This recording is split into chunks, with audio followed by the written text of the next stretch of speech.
저는 이진우입니다. 올해 72, 30년간 특수전사령부에서 근무했던 퇴역 군인이죠. 아내가 세상을 떠난 후 서울 강남의 고급 아파트에 사는 아들 이태호와 며느리 윤소라의 집에서 살고 있습니다. 제 아파트와 재산을 모두 아들에게 물려준 후의 일이었어요. 처음엔 좋았습니다. 손자 준영이가 곁에 있어 외롭지 않았거든요. 할아버지, 이거 봐요. 제가 그린 그림이에요. 준영이가 그린 그림은 제가 군복을 입고 있는 모습이었습니다. 아이는 할아버지가 군인이었다는 것만 알 뿐 제가 어떤 임무를 수행했는지는 모르죠. 어느 누구도 모릅니다. 저는 그저 평범한 공무원이었다고만 말해왔으니까요. 할아버지, 또 정신 놓고 있어요? 아버지, 요즘 더 심해진 것 같아요. 윤소라의 날카로운 목소리에 정신이 돌아왔습니다. 며느리는 항상 저를 치매기가 있는 노인 취급했어요. 식사 시간에도 저에게 말을 걸지 않고 마치 투명인간 대하듯 했습니다. 밥 먹어요, 아버님. 딱딱한 목소리로 밥그릇을 내밀 뿐이었죠. 이태호는 아내의 눈치만 살피며 입을 다물었습니다. 제 아들인데도 말이에요. 준영아, 할아버지랑 말하지 마. 공부해야지. 손자와의 대화마저 차단했습니다. 준영의 눈에 눈물이 고였어요. 아이는 저를 진심으로 아꼈거든요. 밤이 되면 제 방은 마치 감옥 같았습니다. 좁은 창문 하나 있는 작은 방이었죠. 예전엔 창고였을 겁니다. 벽에는 아내와 찍은 사진 한 장만 걸려 있었어요. 그래도 참았습니다. 아들 가족과 함께 있는 것만으로도 감사했으니까요. 그날 밤이었습니다. 화장실에 가려고 방을 나섰는데 거실에서 들려오는 목소리가 들렸어요. 아버지 요양원에 보내는 건 어때? 요즘 점점 더 정신이 없잖아. 윤소라의 목소리였습니다. 내 가슴이 철렁 내려앉았죠. 갑자기 그게 무슨 소리야? 이태호가 물었지만 목소리에 힘이 없었어요. 노인연금도 있고 아직 남은 예금도 있잖아. 우리가 관리해주면 돼. 아버님도 요양원이 편할 거야. 여기선 갑갑하잖아. 심장이 빠르게 뛰었습니다. 특수작전에서도 느끼지 못한 배신감이 밀려왔어요. 제 귀를 의심했죠. 근데 아버지가 싫어하실 것 같은데 당신은 왜 항상 그러는데? 결정을 못 내리고 내가 알아본 곳은 시설도 좋고 깨끗해. 내일 서류 가져올게. 사인만 받으면 돼. 저는 숨을 죽이고 방으로 돌아왔습니다.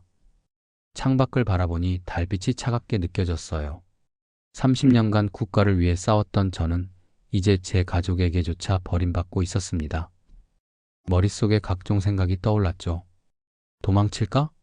맞서볼까? 진실을 말할까? 결심했습니다. 이대로는 안 되겠다. 새로운 시작이 필요했어요. 옛 전우가 살고 있는 해안 소도시가 떠올랐습니다. 그곳으로 가야겠다고 생각했죠. 아들 가족이 잠든 사이 짐을 꾸리기 시작했습니다. 새벽녘 집을 나왔습니다. 제 방에는 짧은 메모만 남겼어요. 걱정하지 마라. 나는 괜찮다. 이태호가 읽어봐도 별다른 감정을 느끼지 못할 내용이었죠. 버스터미널로 향하는 택시 안에서 가슴이 무거웠습니다.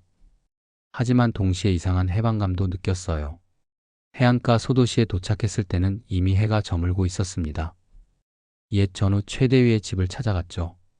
그는 저를 보자마자 알아보았어요. 이진우, 이게 얼마만이야? 15년? 20년? 최대위는 반갑게 저를 맞이했습니다. 그에게 사정을 간략히 설명했죠. 젊은 놈들이 다 그래. 자기들 편할 대로 살지. 여기서 새 출발하는 게 좋을 거야. 최대위는 바다가 보이는 작은 건물을 소개해줬습니다. 2층짜리 낡은 건물의 1층이었어요. 임대료도 적당했죠. 이거 어때? 카페라도 열면 소일거리도 되고. 문득 떠오른 생각이 있었습니다. 아내가 살아있을 때 함께 차를 즐겨 마셨던 기억이요. 아내는 제가 만든 차를 특히 좋아했어요. 좋은 생각이네. 파란 하늘 찻집으로 해볼까? 일주일 동안 쉬지 않고 작업했습니다. 낡은 바닥을 갈고 벽을 새로 칠하고 가구를 들여놓았죠. 최대희가 도와주었어요. 제 손으로 직접 테이블도 만들었습니다. 군 생활에서 익힌 손재주가 도움이 됐죠. 문을 연 첫날 손님은 한 명도 없었어요. 둘째 날도 셋째 날도 마찬가지였습니다. 지나가는 사람들이 가끔 들여다보기만 할 뿐이었죠. 지역 상인들의 시선도 좋지 않았어요. 저 외지 노인네는 뭐하러 여기까지 와서 장사를 시작한 거지? 어차피 오래 못 갈 거야. 여기 상권은 강석호가 장악하고 있으니까. 귓가에 들려오는 수군거림이 신경 쓰였지만 묵묵히 제 일만 했습니다.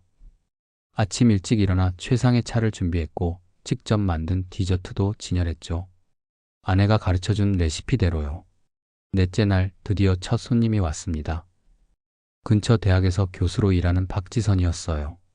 여기 새로 오픈했네요. 진달래차 한 잔 주세요. 처음 보는 손님에게 정성껏 차를 대접했습니다. 박지선은 한 모금 마시고 놀란 표정을 지었죠. 이거 정말 맛있네요. 어디서 배우셨어요? 아내와 함께 연구한 비법입니다. 박지선은 그날 이후 자주 찾아왔고 그녀의 소개로 대학생들과 지역 주민들이 하나둘 모이기 시작했어요. 한 달이 지나자 파란 하늘 찻집은 조금씩 입소문이 나기 시작했습니다. 그러던 어느 날 양복을 말끔히 차려입은 남자 둘이 들어왔어요. 처음 보는 얼굴이었지만 그들의 눈빛에서 위험을 감지했습니다. 30년 특수부대 생활이 가르쳐준 본능이었죠.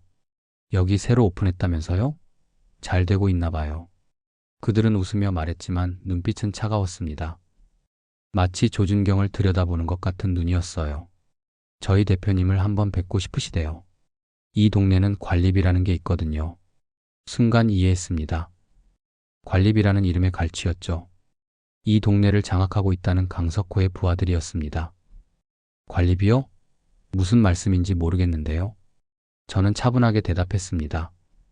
내심 불안했지만 특수부대 훈련이 저를 침착하게 만들었죠.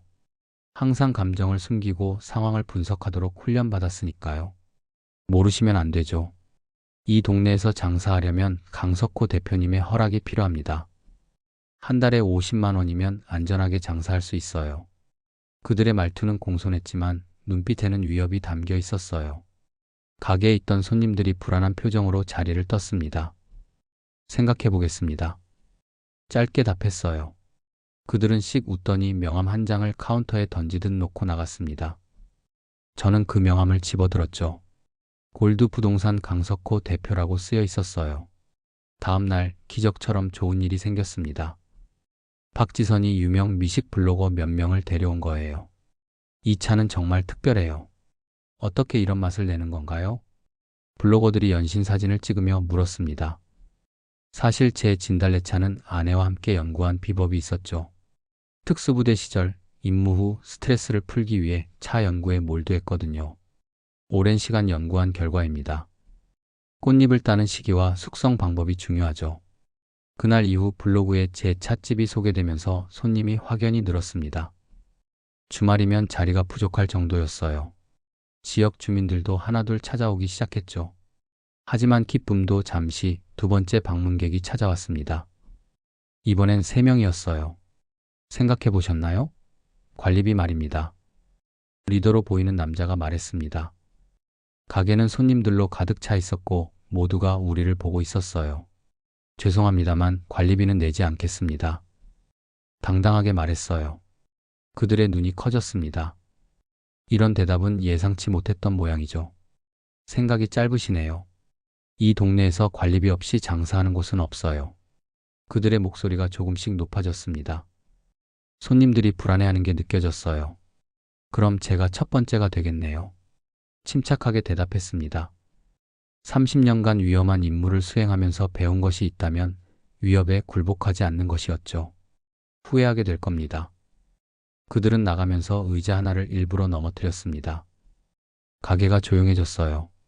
손님들은 놀란 표정으로 저를 바라봤죠. 괜찮습니다. 차 한 잔 더 드세요. 미소 지으며 말했습니다. 하지만 내심 불안했어요. 그들이 어떤 보복을 할지 예상할 수 있었으니까요. 그날 밤 예상대로 일이 벌어졌습니다. 가게 유리창이 돌에 맞아 산산조각 났어요.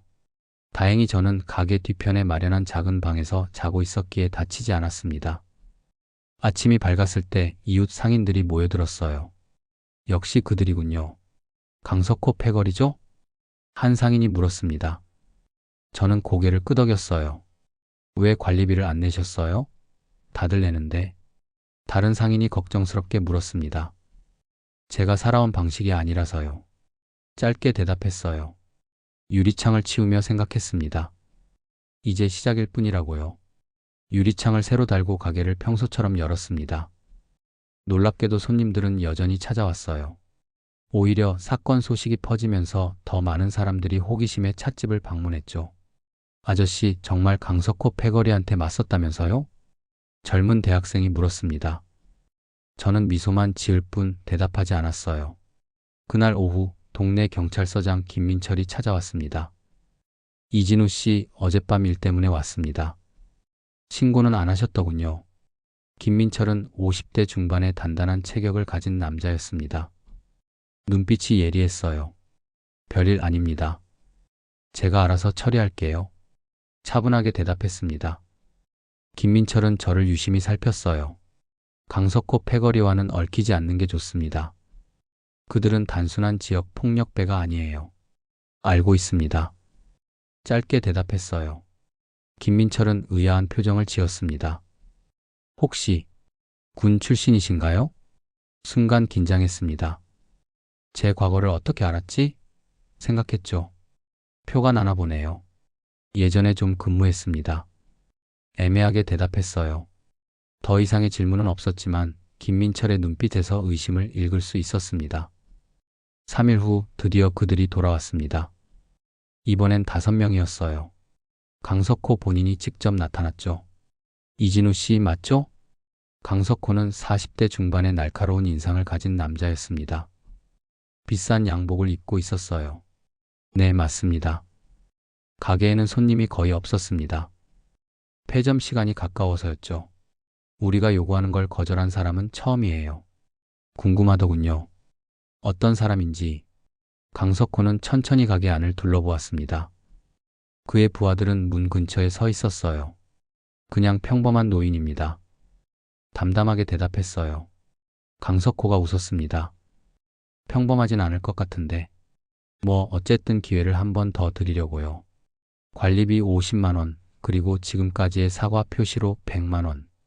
어떻습니까? 죄송합니다만 거절하겠습니다. 강석호의 표정이 굳어졌어요. 그는 손짓했고 부하 중 하나가 다가왔습니다.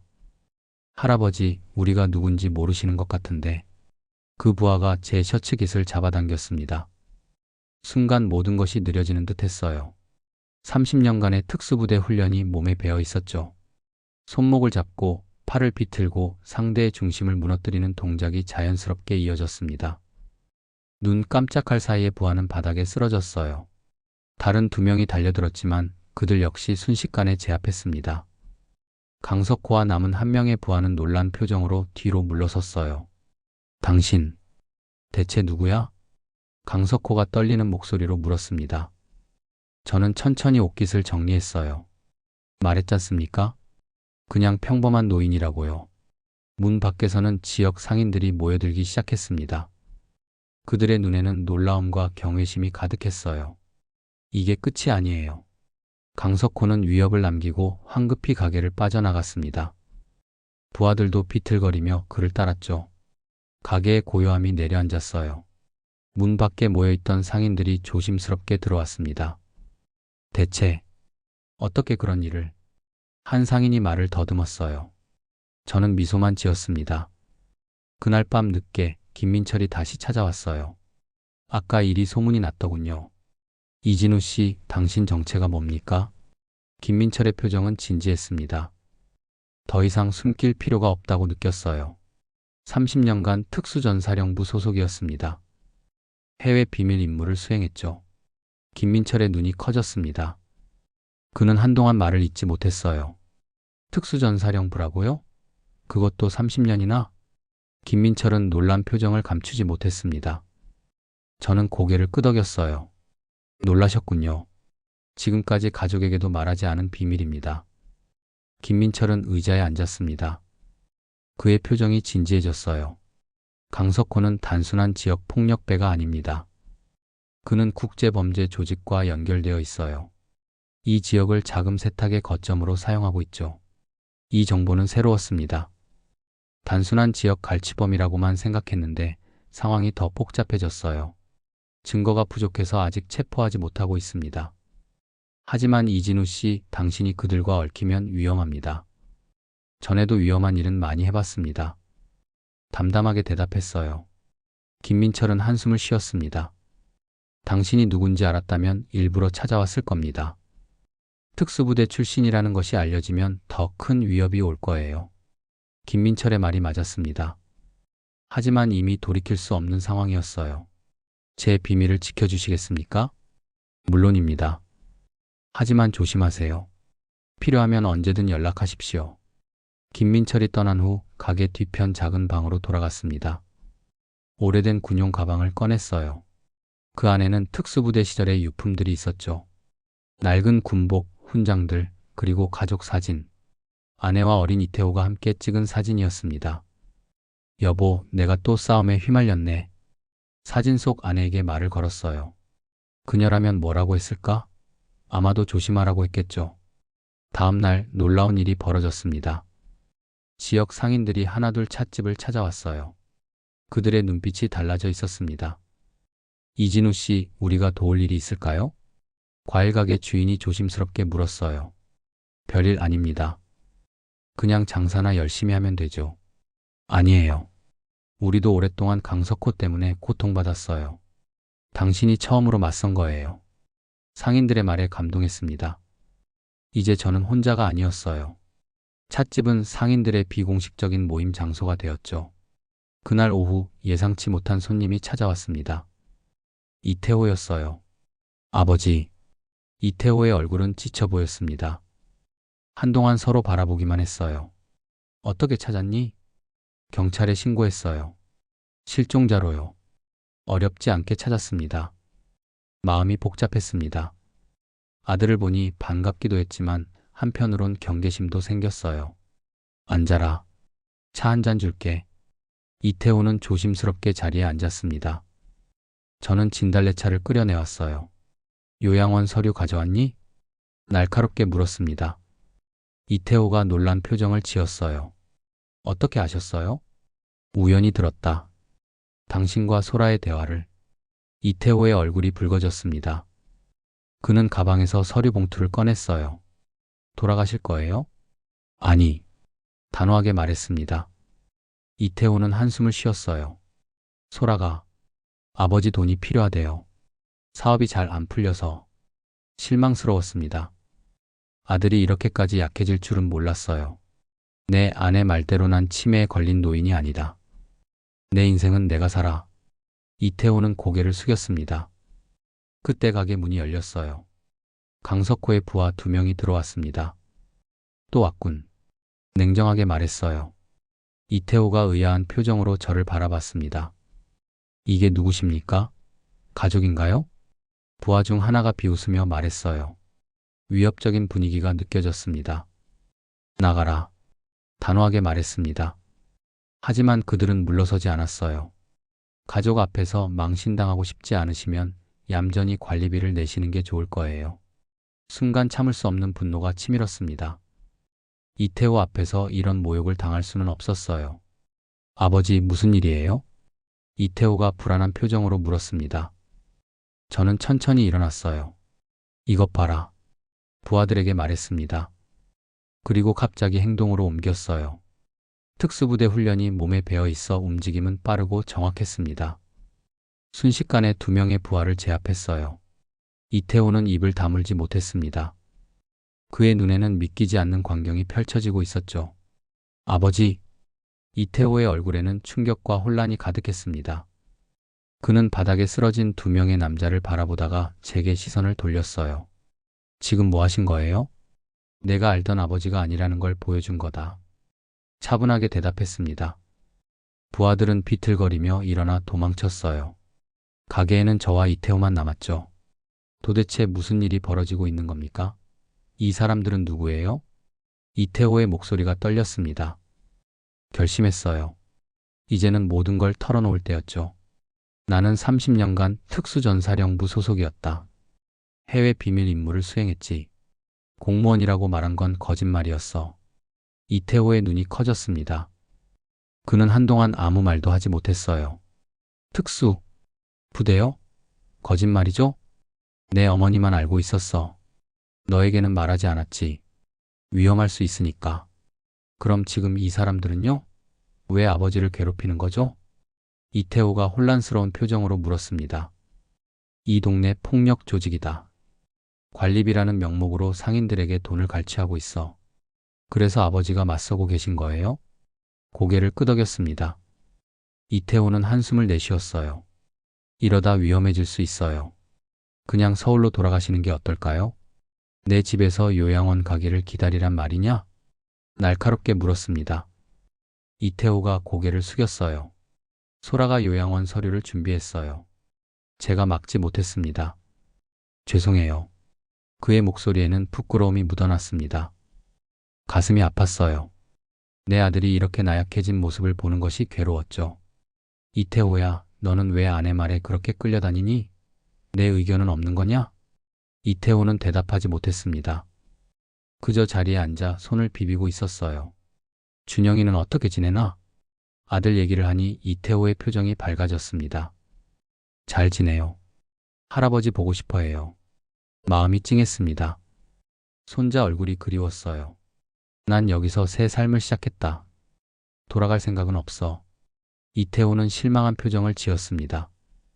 그럼 그냥 돈이라도 좀 주실 수 있을까요? 소라가 사업에 투자했다가 실패해서 순간 화가 치밀었습니다. 결국 돈을 위해 날 찾아온 거였군요. 나가. 단호하게 말했어요. 이태호가 놀란 표정을 지었습니다. 아버지, 당장 나가라고. 목소리를 높였습니다. 이태호는 망설이다가 결국 일어났어요. 그는 문 앞에서 돌아봤습니다. 제가 잘못했어요. 하지만 아버지가 특수부대 출신이라는 건 거짓말이죠? 그냥 저한테 화가 나서 하신 말씀이겠죠? 대답하지 않았습니다. 이태호는 한숨을 쉬고 가게를 나갔어요. 그날 밤 최대희가 찾아왔습니다. 70세의 그는 여전히 강인한 모습이었어요. 강석호 패거리와 부딪혔다며?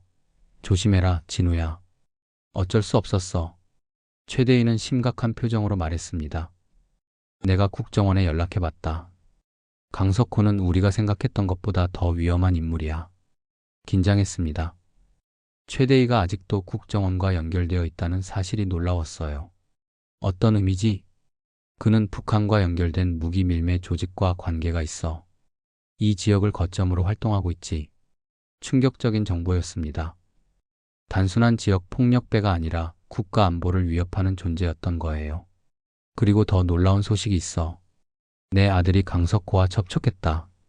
심장이 멎는 것 같았습니다. 이태호가 강석호와 만났다고요? 무슨 말이야? 오늘 내 아들이 이 동네에 왔을 때 강석호를 먼저 만났어. 국정원에서 촬영한 사진이 있어. 최대희는 휴대폰을 꺼내 사진을 보여주었습니다. 이태호와 강석호가 식당에서 대화하는 모습이었어요. 이게 무슨 말을 잊지 못했습니다. 아들이 저를 배신한 건가요? 아직 확실한 건 없어. 하지만 조심해야 해. 최대위의 충고가 귓가에 울렸습니다. 마음이 무거웠어요. 그날 밤 잠을 이루지 못했습니다. 아내와 찍은 사진을 바라보며 생각했어요. 여보, 우리 아들이 어쩌다 이렇게 됐을까? 사진 속 아내는 미소만 짓고 있었습니다. 답은 없었어요. 다음 날 아침 예상치 못한 손님이 찾아왔습니다. 이준영이었어요. 할아버지. 이준영은 반갑게 뛰어와 저를 안았습니다. 놀라움과 기쁨이 교차했어요. 준영아, 너 어떻게 여기 왔니? 혼자 버스 타고 왔어요. 아빠가 할아버지 여기 계신다고 했거든요. 가슴이 뭉클했습니다. 12살 손자가 혼자서 이곳까지 찾아온 거예요. 부모님은 알고 계시니? 이준영이 고개를 저었습니다. 아니요. 몰래 나왔어요. 할아버지가 너무 보고 싶었거든요. 그 순간 가게 밖에서 소란이 일었어요. 누군가 큰 소리로 이준영의 이름을 부르고 있었습니다. 가게 문이 거칠게 열렸습니다. 이태호가 창백한 얼굴로 서 있었어요. 이준영, 여기 있었구나. 이태호는 달려와 이준영을 끌어안았습니다. 그의 표정에는 안도와 분노가 섞여 있었어요. 왜 허락 없이 나온 거야? 얼마나 걱정했는지 알아? 이준영은 고개를 숙였습니다. 할아버지가 보고 싶었어요. 이태호는 저를 노려보았어요. 아버지가 꿰었나요? 말도 안 되는 소리 하지 마라. 난 이준영이 올 줄 몰랐다. 냉정하게 대답했습니다. 이태호는 한숨을 쉬었어요. 이준영아, 나가서 잠깐 기다려라. 이준영은 불안한 표정으로 밖으로 나갔습니다. 이태호와 단둘이 남았어요. 아버지, 강석호라는 사람 알아요? 직설적인 질문에 놀랐습니다. 하지만 표정을 감추었어요. 어제 그 부하들의 보스지. 왜? 그 사람이 저한테 연락해 왔어요. 아버지에 대한 정보를 달라고. 긴장이 고조되었습니다. 최대위의 말이 맞았어요. 넌 뭐라고 했지? 처음엔 거절했어요. 하지만 그가 돈을 주겠다고 했어요. 사업 실패로 빚이 많아서. 실망감이 밀려왔습니다. 내 아들이 돈 때문에 나를 팔려고 했다니. 그래서 팔았냐? 내 아버지를? 목소리가 떨렸어요. 이태호는 고개를 저었습니다. 못했어요. 아무리 그래도 그건 못하겠더라고요. 그래서 거짓말을 했어요. 아버지가 그냥 평범한 공무원이었다고. 약간의 안도감이 들었습니다. 그래도 내 아들이 완전히 인간성을 잃지는 않았군요. 강석호가 믿었나? 아니요. 그는 이미 아버지가 특수부대 출신이라는 걸 알고 있었어요. 제가 협조하지 않자 협박했어요. 이준영을 해치겠다고. 충격이었습니다. 강석호가 여기까지 왔다니. 가족까지 위협하다니요. 이준영이는 어떻게 여기 왔지? 학교 끝나고 집에 안 들어왔어요. 찾아보니 버스터미널에서 목격됐대요. 추적해서 여기까지 왔습니다. 이태호의 목소리가 떨렸어요. 그는 진심으로 아들을 걱정하고 있었습니다. 이제 어떻게 할 거예요? 강석호가 우리 가족을 노리고 있어요. 깊이 생각했습니다. 이제 단순한 개인 문제가 아니었어요. 가족의 안전이 위협받고 있었죠. 우선 이준영이를 안전하게 데려가야 해. 그리고 나머지는 내가 알아서 할게. 이태호가 고개를 저었습니다. 혼자 해결할 수 없어요. 경찰에 신고해야 합니다. 경찰로는 부족해. 강석호는 단순한 범죄자가 아니야. 이태호의 눈이 커졌어요. 무슨 뜻이에요? 그는 북한과 연결된 무기 밀매 조직과 관련이 있어. 국가 안보 문제야. 이태호는 입을 다물지 못했습니다. 놀라움과 두려움이 그의 얼굴에 번졌어요. 아버지, 정말 특수부대 출신이셨군요. 쓴웃음을 지었습니다. 그래, 내가 치매 노인 취급했던 아버지가 실은 30년간 국가를 위해 목숨을 걸었던 사람이야. 이태호의 눈에 눈물이 고였어요. 죄송합니다. 정말 죄송해요. 그때 가게 문이 다시 열렸습니다. 최대희가 급하게 들어왔어요. 진우야, 큰일 났다. 강석호가 움직이고 있어. 널 제거하려는 계획이야. 긴장감이 고조되었습니다. 최대희는 이태호를 보고 놀란 표정을 지었어요. 이 사람은 내 아들이야. 최대희는 경계하는 눈빛으로 이태호를 쳐다봤습니다. 믿을 수 있나? 이제는 그래. 이태호는 혼란스러운 표정이었습니다. 이분은 누구세요? 옛 전우 최대위야. 국정원과 연결되어 있지. 최대위는 서둘러 말했어요. 시간이 없어. 강석호가 오늘 밤 공격할 계획이야. 이미 전문 킬러를 고용했다고. 상황이 심각해졌습니다. 빠르게 생각했어요. 이태호, 너는 이준영이를 데리고 바로 서울로 돌아가. 절대 이곳에 오지 마. 이태호가 고개를 저었습니다. 아버지를 버릴 수 없어요. 내 아들을 지켜야 해. 이건 명령이다. 단호하게 말했어요. 이태호는 망설이다 결국 고개를 끄덕였습니다. 조심하세요. 제발. 이태호가 가게를 나간 후 최대위와 계획을 세웠습니다. 강석호의 공격에 대비하는 거였어요. 국정원에 연락했어. 하지만 그들이 도착하기 전에 강석호가 먼저 움직일 거야. 그럼 우리가 맞서야지. 옛 특수부대 시절처럼 전투 준비를 했습니다. 오래된 군용 가방에서 필요한 장비를 꺼냈어요. 낡았지만 아직 쓸만한 것들이었죠. 마치 옛날로 돌아간 것 같군. 최대희가 미소 지으며 말했습니다. 저도 웃었어요. 그래, 젊은 시절로. 해가 저물기 시작했습니다. 가게 문을 닫고 방어 태세를 갖췄어요. 기다림이 시작됐죠. 밤이 깊어갔습니다. 가게 안은 완전히 어두웠고 저와 최대희는 전략적 위치에서 기다리고 있었어요. 오랜만에 느끼는 전투 전의 긴장감이었습니다. 준비됐나? 최대희가 작은 목소리로 물었어요. 고개를 끄덕였습니다.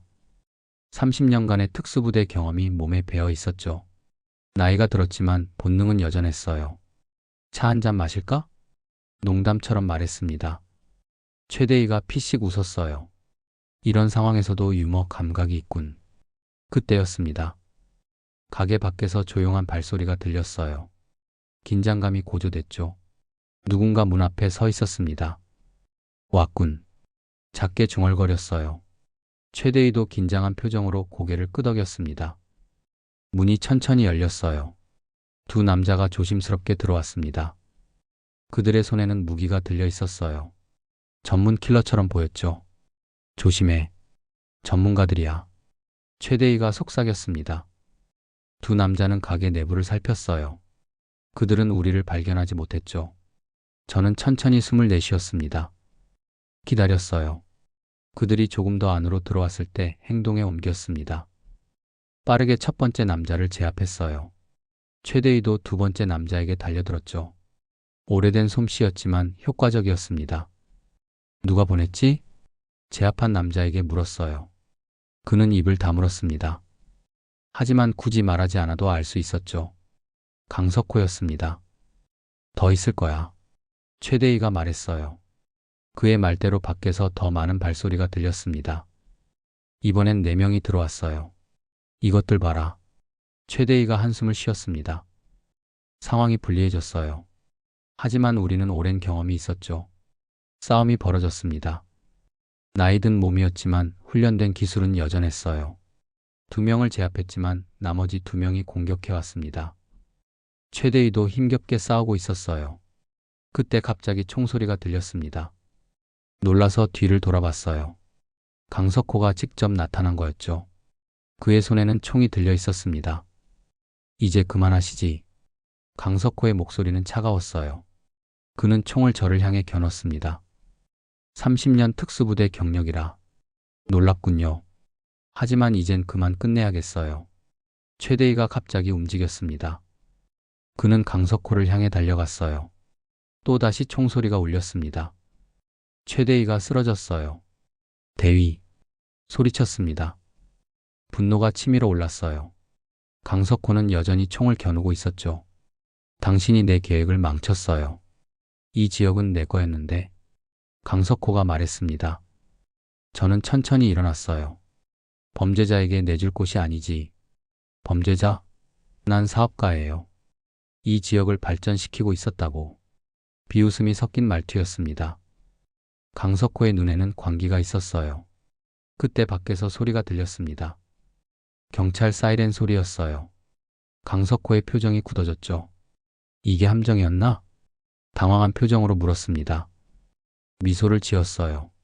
처음부터 계획이었지. 사실 이태호에게 비밀리에 부탁했던 일이었습니다. 서울로 돌아가는 척하면서 경찰에 신고하라고 했죠. 아들은 저를 배신하지 않았어요. 강석호는 당황했지만 총을 더 단단히 쥐었습니다. 어차피 끝이야. 너라도 데려가겠어. 그가 방아쇠를 당기려는 순간 최대희가 바닥에서 그의 다리를 잡아당겼어요. 강석호가 균형을 잃고 쓰러졌습니다. 총이 바닥에 떨어졌죠. 빠르게 달려가 강석호를 제압했습니다. 그를 바닥에 눌러 고정시켰어요. 끝났다. 차분하게 말했습니다. 강석호는 발버둥 쳤지만 소용없었어요. 경찰들이 들이닥쳤습니다. 김민철 서장이 가장 앞에 있었어요. 이진우 씨, 괜찮으세요? 급하게 다가왔습니다. 고개를 끄덕였어요. 네, 하지만 최대희가 다쳤습니다. 빨리 구급차를. 의료진이 빠르게 최대희를 살폈습니다. 다행히 생명에는 지장이 없었어요. 어깨에 부상을 입었지만 치명적이진 않았죠. 강석호를 체포합니다. 당신은 불법 무기거래, 폭력 조직 운영, 그리고 살인 미수 혐의로 체포됩니다. 김민철이 강석호에게 수갑을 채웠습니다. 강석호는 차가운 눈빛으로 저를 노려봤어요. 이것으로 끝난 게 아니에요. 그가 위협했지만 더 이상 두렵지 않았습니다. 모든 것이 끝났어요. 다음 날 아침 병원에서 최대희를 만났습니다. 그는 침대에 누워 있었지만 표정은 밝았어요. 우리가 해냈군. 미소 지으며 말했습니다. 고개를 끄덕였어요. 그래, 젊은 시절처럼. 병실 문이 열렸고 이태호와 이준영이 들어왔습니다. 놀랐어요. 그들이 찾아올 줄은 몰랐거든요. 아버지, 괜찮으세요? 이태호가 걱정스러운 표정으로 물었습니다. 고개를 끄덕였어요. 괜찮다. 이렇게 구하러 와줘서 고맙구나. 이태호가 고개를 숙였습니다. 제가 잘못했어요. 아버지를 모르고 있었어요. 그동안 말을 이을 수 없었던 모양이었어요. 이준영이 뛰어와 저를 안았습니다. 할아버지, 진짜 특수부대였어요? 대단해요. 웃음이 나왔어요. 손자의 눈에는 존경심이 가득했습니다. 그랬단다. 하지만 이젠 그냥 할아버지일 뿐이야. 이태호가 다가와 손을 내밀었습니다. 돌아오시겠어요? 우리 집으로? 잠시 생각했습니다. 아들의 진심 어린 요청이었어요. 하지만 마음이 이미 정해져 있었죠. 고맙지만 난 여기서 계속 살 거야. 파란 하늘 찻집이 내 삶의 일부가 됐어. 이태호는 실망했지만 이해한다는 듯 고개를 끄덕였습니다. 그럼 자주 찾아뵐게요. 이준영이도 방학 때마다 할아버지 집에 오고 싶대요. 마음이 따뜻해졌습니다. 아들과의 관계가 회복되는 것 같았어요. 몇 주 후 가게를 다시 열었습니다. 지역 상인들이 축하해주러 왔어요. 그들의 눈빛에는 존경심이 가득했죠. 이진우 씨 덕분에 우리 시장이 평화로워졌어요. 한 상인이 기쁘게 말했습니다. 미소를 지었어요. 모두의 노력 덕분입니다. 차 한 잔을 준비하며 창밖을 바라봤습니다. 맑은 하늘이 보였어요. 아내와 함께 찍은 사진을 보며 생각했죠. 여보, 새로운 삶을 시작했어. 이제 괜찮아. 파란 하늘 찻집은 지역의 명소가 되었습니다. 전직 특수부대원이 운영하는 차의 맛이 일품인 곳으로 소문났죠. 이준영은 방학 때마다 찾아왔고 이태호도 가끔 들렀어요. 어느 날 김민철이 찾아왔습니다. 이진우 씨, 강석호가 모든 것을 자백했어요. 그의 조직은 완전히 무너졌습니다. 기쁜 소식이었어요. 마음의 짐이 내려갔죠. 감사합니다. 아니요, 저희가 감사해야죠. 당신 같은 분이 있어 이 나라가 안전한 겁니다. 김민철이 경의를 표했어요. 쑥스러웠지만 감사했습니다. 이제 저는 그저 평범한 노인입니다. 하지만 언제든 필요할 때 다시 일어설 준비가 되어 있어요. 그것이 제가 살아온 방식이니까요. 특수부대원은 은퇴해도 그 정신은 영원합니다.